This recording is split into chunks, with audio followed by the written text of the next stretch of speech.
welcome to my channel. In this video we are going to talk about good and bad sides of Japan. Recently on Instagram you asked me to take such a video, and today we are going to take one with a guest, Tina. Yeah, Christina or Tina, whatever. Today we are taking video in her English school. So if you're interested, please follow this link. There is like a form if you want to apply for a lesson. Yeah, on the website. Can you please introduce yourself? Right, so I'm Christina, because it's a bit hard to pronounce it in Japanese. Usually I just say people that I'm Tina. I'm running my YouTube channel as well. I've been living in Japan for over 10 years. Graduated from the university here, then started a job and another job, and yeah, here I am running my English school and working at a company and also running my YouTube channel. That's basically it. I'm from Russia originally. Yeah, busy woman. Modern woman. In this video we are going to discuss 5 good sides and 5 bad sides of Japan. Okay, let's start with the good side. Yes, probably. okay. So initially the reason why I came in Japan was because I was fascinated about Japanese culture. So I think like a lot of people think it that way, that Japan is like a different universe. It's very unique, and in fact when you come here you really feel that it is so different from the Western world, from like our countries as well, and like from any other Asian countries. So yeah, I think like the best side of living in Japan is that you have a chance to experience this unique Japanese culture, like their traditions. Like everything is so different about Japan. So when you live here, there's so many things to learn about it. For example, how Japanese people communicate with each other, it's just so different. Like the concept is different. Like there is a culture of like not disturbing others, for example. Well, it has like a bad side and a good side. Both. Yeah, but just like, I mean, like in terms of just experience and knowing that there is like that way of communicating. It's just like kind of sometimes really mind-blowing, like wow, I've learned something new. But like, you know, when you're a foreigner, like maybe you live so many years, every good side like has bad sides. Yes. Or every good side has several bad sides. Yeah. And yeah, every bad side has good sides. It's always like, the coin. Okay, I will talk about bad side. So, for me, really bad side of Japan is the style to work here. Like Japanese people, if you ask them how many hours do you sleep at night, they will answer like probably 4.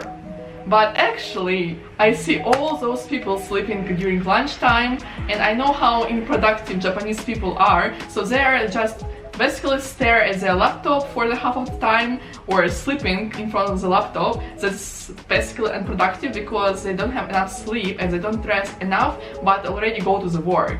And this style of work just pisses me out. I cannot, like, why you spend so much time just staring at the laptop? Just sleep 7 hours and after go to your job, or like don't go for nomikai or nijikai. Yeah, that's true. Just come back home, and like every single time you ask the Japanese person like, I work until 1 AM. This is false. This is not true. They don't work. I'm like, you go to the bar, and like I know you go with your like boss to the bar, but this is not work. This is like because you want to go, but because of Japanese style and it's polite, you know, I have to join the meeting. But I don't think it's work because I know what are they talking about, and I join sometimes such like, you know, work nomikai. Of course, if you want like to get personally or to get drunk.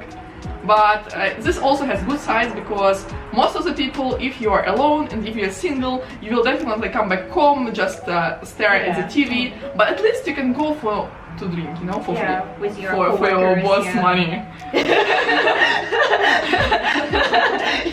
So yeah, every bad side has a good side. But do you take your co-workers from the kind? No, my company. So actually, like new companies, IT companies, startups don't really have that culture, but like the traditional, well-established companies do have a lot.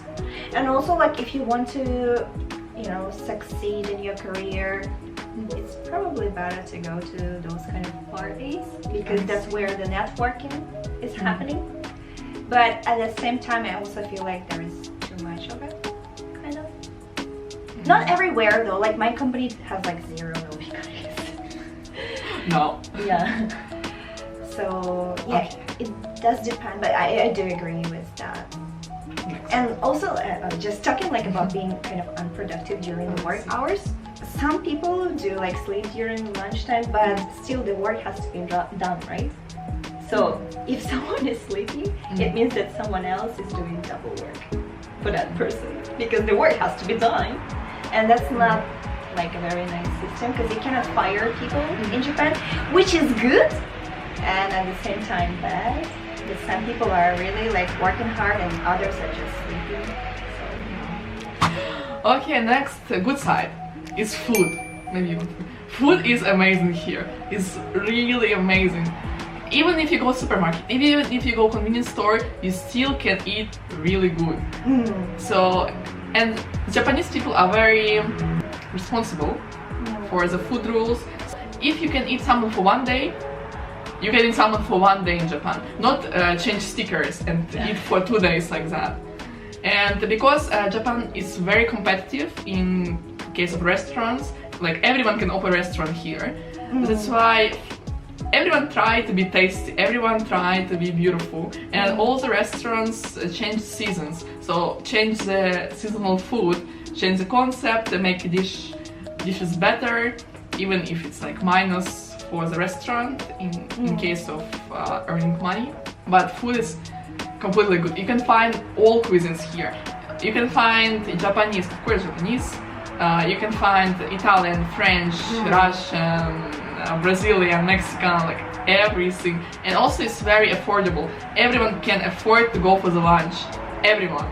In my country, if you work at the normal company, it might be difficult, like expensive for you to go even for lunch. But here you have like lunch sets, so you can like eat really good for. which is very affordable and Yeah. they're pretty cheap. You can get a lunch for like in the cheap place you can get it for 600 yen. Like Starbucks coffee. Yeah, or even a lunch, like you can get it for that much. Like 1,000. And it's super cheap. It's affordable, generally speaking. Yeah, you can basically eat out every day. Yeah, like we do. Like I don't cook recently at all. I do eat out all the Yeah, time, in a which is not modern healthy. woman. She's like running her business, so we don't have time. Yeah, but like it also has a bad side of it. Okay. So the food quality is great, also the service. Yeah. It's so great. Wait, the bad side first, the bad side. Yeah, so talking about the bad side, it's kind of, if you are a restaurant or a restaurant owner, it's kind of hard for you to earn money. Yeah, business Because owner. you have to be perfect. Yeah. You have to be perfect, and most likely you will earn anything that much. Yeah. Unless you succeed in marketing really well, but still it's gonna be like a super hard work. I feel like in other countries there are people who got rich from the restaurant business, but in Japan I feel like it's too hard because everything is such a good quality everywhere and it's so cheap. Yeah. And also talking about the waitresses and waiters. So in Japan, the quality of the service also has to be perfect. So that's why if you're a person who is a waiter or a waitress, it's kind of stressful. But like service is good, it's the good side. It's great, but like working as a waiter or a waitress, I think it's very, very tough in Japan. Because you cannot even like, I don't know, maybe also in other countries it's the case, but you cannot even like show that you have a phone with you. It's very strict and you have to be like so polite no matter whether it's a good restaurant or a bad restaurant. Everywhere you have to, you know, work so hard. So yeah, I feel like that's the bad side of a great service. Working there is kind of tough even though you don't get that much money. Except like such places like Celebi Tokyo, the service is terrible. Terrible. C'est la vie, I want like the big numbers, c'est la vie, because this is like the most terrible services which you can find in Tokyo. And also there are like some places I visit they just don't care about you.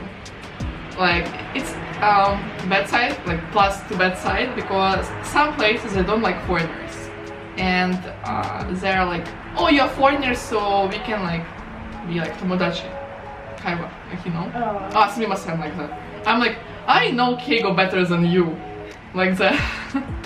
So please, you know, this is discrimination that they don't use as polite as with other customers. Sometimes it's new too. Maybe because they're afraid that you won't understand them. That's why they're trying to use the easy language. No, at that time like sumimasen and like turn and go away. Or like I had a situation when my hair was wet and they're like, "Otsukaresama desu." I'm like, my hair is wet. You know, I went to this salon with beautiful hair. Why am I have to come back with not beautiful hair? I go to the salon, you know. So sometimes this, like, maybe it's also a matter of service, and it depends on the people. I'm not sure it's because I'm a foreigner or because he just like can do his job good. But I'm agree with like if you're a waiter, it's difficult. Not just waiter, but like everywhere. Yeah, in the service industry, it's really hard. Have you worked? No, never. But I actually, like when I was a university student, I worked in a bag shop as an assistant. I couldn't understand Japanese at that time very well, but I worked there, and yeah, it was so stressful. So when the customer comes in, even if you don't have anything to do, you have to pretend like you have to say irashaimase, or you have to pretend like you're cleaning, or like you know, putting the bags in order, stuff like that. Even though like you could be just sitting and, you know, checking your phone, and when they need something. But department stores like here amazing. Like the level of service amazing. Yeah, because those people are working hard. Except Harajuku. In Harajuku, they don't care about it. But in department stores, like they care. They care. Even like normal shops, they will care about it. So the next good side of Japan is probably like one of the biggest reasons people love living here. It's because Japan is